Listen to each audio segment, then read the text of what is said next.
Perkenalkan, nama saya Siti Nuraisa dengan NIM 1802020017 dari Akuntansi A 2018 akan menyampaikan materi tentang A. Pengertian income atau laba. Yang pertama, menurut FASB atau Financial Accounting Standards Board, Statement Ali Al-Azmi tahun 2007 mengartikan laba sebagai kelebihan atau defisit penghasilan atas biaya selama satu periode akuntansi. Yang kedua, menurut Suwarjono tahun 2008, laba dimaknai sebagai imbalan atas upaya perusahaan menghasilkan barang dan jasa. Ini berarti laba merupakan kelebihan pendapatan di atas biaya atau biaya total yang melekat dalam kegiatan produksi dan penyerahan barang atau jasa. Dan dalam teori akuntansi sendiri, laba diartikan sebagai laba komprehensif, yaitu kenaikan aset bersih selain yang berasal dari transaksi dengan pemilik. Apabila dilihat menggunakan PABU, laba adalah selisih pendapatan dan biaya yang diukur dan disajikan atas dasar prinsip akuntansi berterima umum atau PABU. B. Konsep laba. Konsep laba menurut Sofyan Syafri H. dalam buku Teori Akuntansi tahun 2004, halaman 263-267. 1. Laba ekonomi. Pada awal abad 20, Fisher, Lindahl, dan Hick menjelaskan sifat-sifat laba ekonomi mencakup 3 tahap. A. Physical income, yaitu konsumen barang dan jasa pribadi yang sebenarnya memberikan kesenangan fisik dan pemenuhan kebutuhan. Laba jenis ini tidak dapat diukur. B. Real income adalah ungkapan kejadian yang memberikan peningkatan terhadap kesenangan fisik. Ukuran yang dapat digunakan untuk real income ini adalah biaya hidup atau cost of living.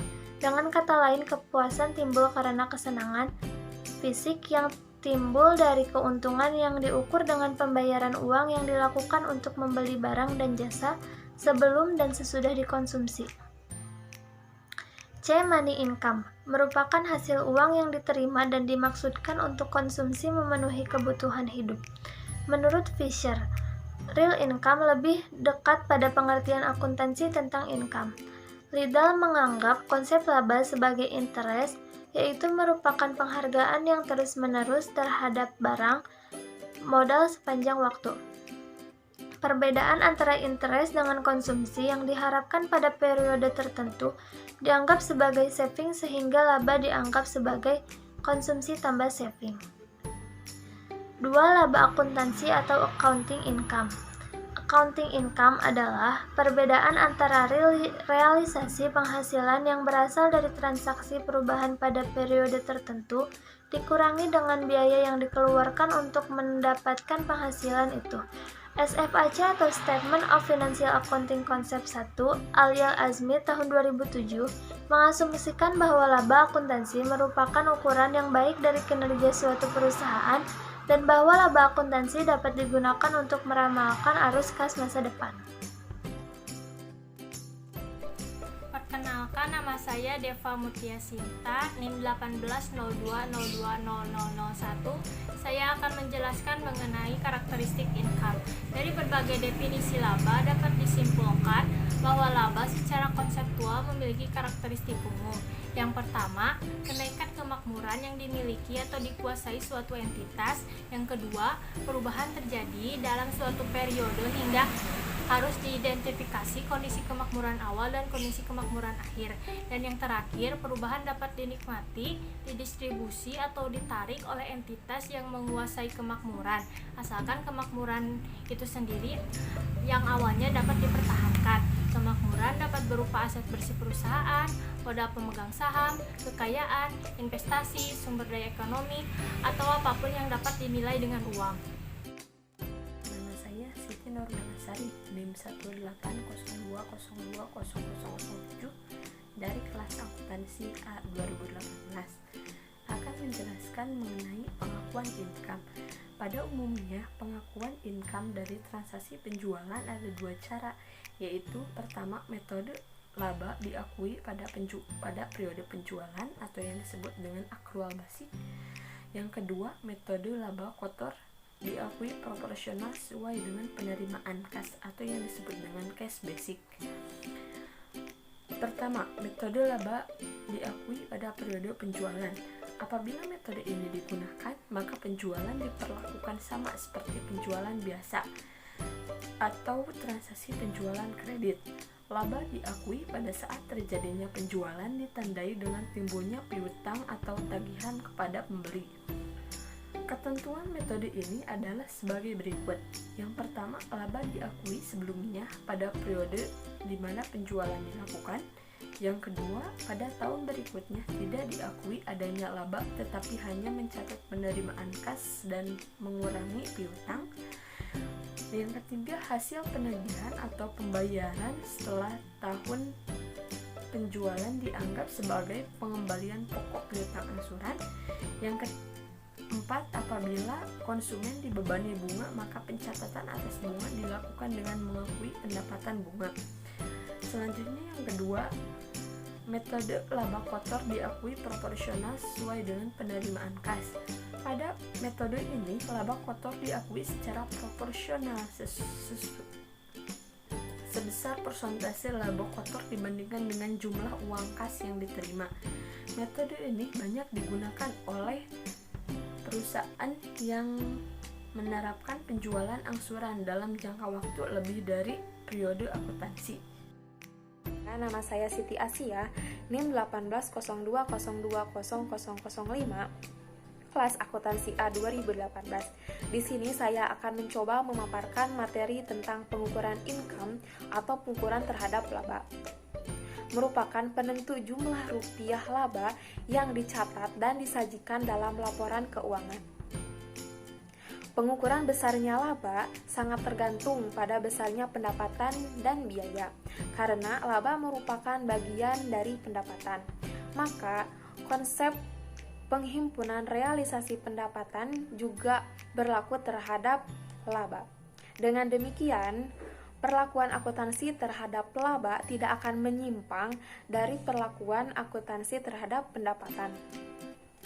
Secara konseptual, ada beberapa pendekatan yang digunakan untuk mengukur laba. Pendekatan tersebut, yang pertama, ada economic approach atau pendekatan ekonomi, yang kedua transaction approach atau pendekatan transaksi, yang ketiga pendekatan kegiatan, dan yang keempat capital maintenance. Dalam akuntansi, pengukuran laba dibagi menjadi dua. Yang pertama ada skala nominal dan yang kedua ada skala daya beli konstan.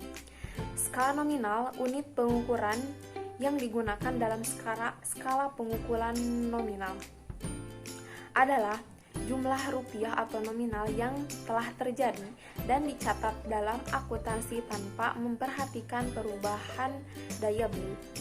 Dengan demikian, jumlah tersebut dapat ditambahkan bersama-sama atau dikurangkan satu sama lain.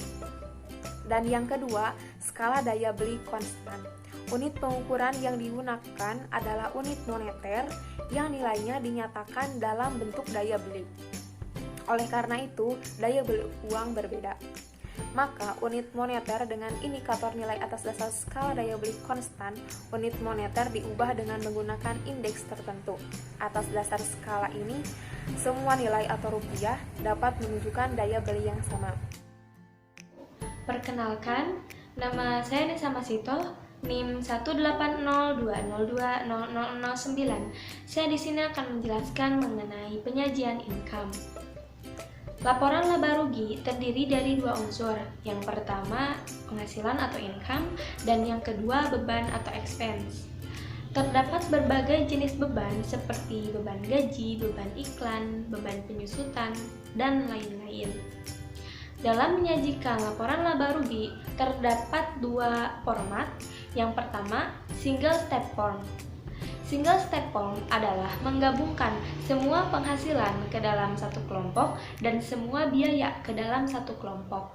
Sehingga untuk menghasilkan laba atau rugi bersih hanya memerlukan satu langkah, yaitu dengan cara mengurangkan total biaya terhadap total penghasilan. Atau dengan kata lain, seluruh penghasilan atau keuntungan hasil operasi perusahaan ditempatkan pada bagian pertama diikuti dengan seluruh biaya atau kerugian hasil operasional perusahaan. Yang kedua ada multiple step form. Dalam multiple step form dilakukan melalui beberapa tahap, dimulai dari penjualan bersih atau selisih antara penjualan kotor dengan retur serta diskon penjualan, dikurangi dengan harga pokok penjualan sama dengan laba kotor, lalu dikurangi lagi biaya operasional yang dinamakan laba operasi. Laba operasi tersebut ditambahkan dengan pendapatan atau keuntungan lain, lalu dikurangi biaya atau kerugian. Lalu akan diperoleh laba sebelum pajak dan dikurangi pajak, baru dihasilkan laba atau rugi bersih. Adapun contoh formatnya adalah sebagai berikut.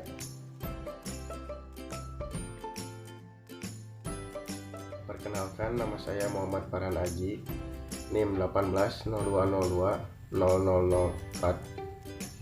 Di sini saya akan menjelaskan tentang pengungkapan income. Dalam pengungkapan income, manajemen harus menetapkan kebijakan yang memberi kepastian bahwa laporan keuangan menyajikan informasi yang relevan terhadap kebutuhan para pengguna laporan keuangan untuk pengambilan keputusan dan dapat diandalkan.